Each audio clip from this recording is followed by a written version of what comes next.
Hello everyone, my name is Mini Sethi. I hope you all are staying healthy. Today we are going to talk about Schultz's theory of transformation of traditional agriculture. In this theory, Schultz explained how we can transform traditional agriculture sector into modern agriculture sector. According to Schultz, traditional agriculture sector is stagnant. Stagnant means where production and productivity of agriculture sector remain stagnant over a period of time without any improvement or increase.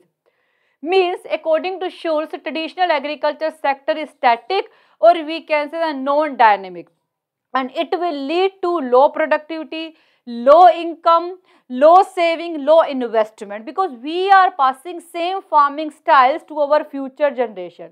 And according to Schultz, we can transform traditional agriculture into modern agriculture sector if we increase knowledge and skill of farmers and give them incentives so that they can adopt new farming methods and can buy new inputs for farming.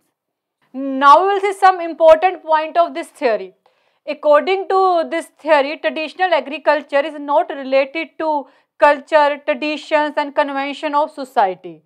Second thing, according to this theory, traditional agriculture is not related to any institutional arrangement of country, for example, policy, rules and regulation of any country.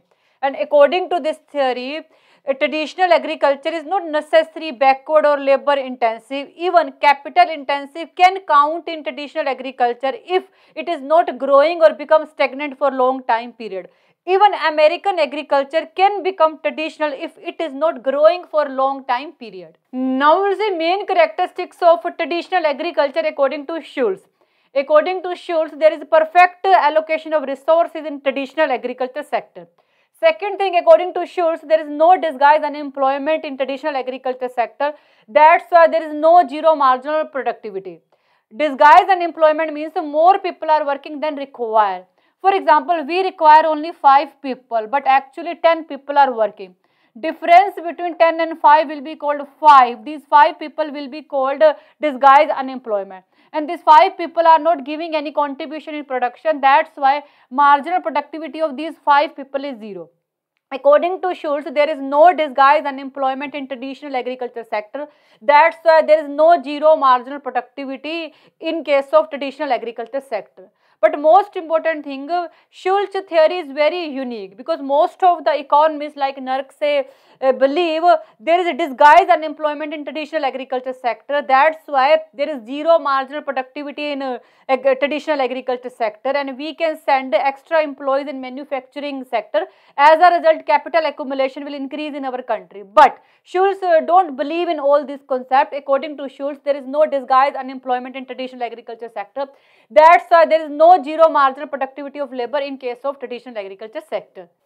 According to Schultz, we can transform traditional agriculture into modern agriculture by providing new factor of production to farmers which are more productive. Now we will see process of transformation. Process of transformation includes supply of new factors and demand of new factors. Supply of new factors depend on research and development on new factors, proper distribution of input between cultivators and extension of new knowledge. Second thing is demand of new factor. Supply of new factor is no use if farmers don't demand for input, or we can say supply of new factor is no use if farmer will not buy input. Farmers will buy input or not, it will depend on two factors. First is prospective yield, second is supply price of input. Prospective yield means expected return on input which farmers are going to buy, and supply price means obviously price of input. Now we understand process of transformation with the help of this diagram. Here we have two panels which are connected with each other, A and B. On x-axis this side we have demand and supply of input, this side we have a price of input, this side we have factor combination, this side we have rate of return on input. DD demand of input, SS supply of input, DD demand of input, SS supply of input. ET and ET1 curve shows the rate of return on input. Our initial equilibrium point is E when we are using traditional method. Here you can see price of input is OP, which is very high. That's why we are using only small quantities of input. or you can see our return on input also very low, that is equal to OR, and ET shows the return on input. Now suppose we start using new methods of production. As a result, price of input fall from OP to OP1. This is a new price of input which is very less as compared to earlier. As a result, our demand and supply increase from Q1 to Q2. Our return also increase from R to R1. ET1 is our new curve which shows our rate of return has increased. So here you can see a movement from E to E1 will be called transformation of traditional agriculture into modern agriculture. Now we will see criticism. This theory explains very general concept. Shouldn't you don't believe on disguised unemployment, but most of the economists believe. Shouldn't you don't believe on zero marginal productivity, but most of the economists believe.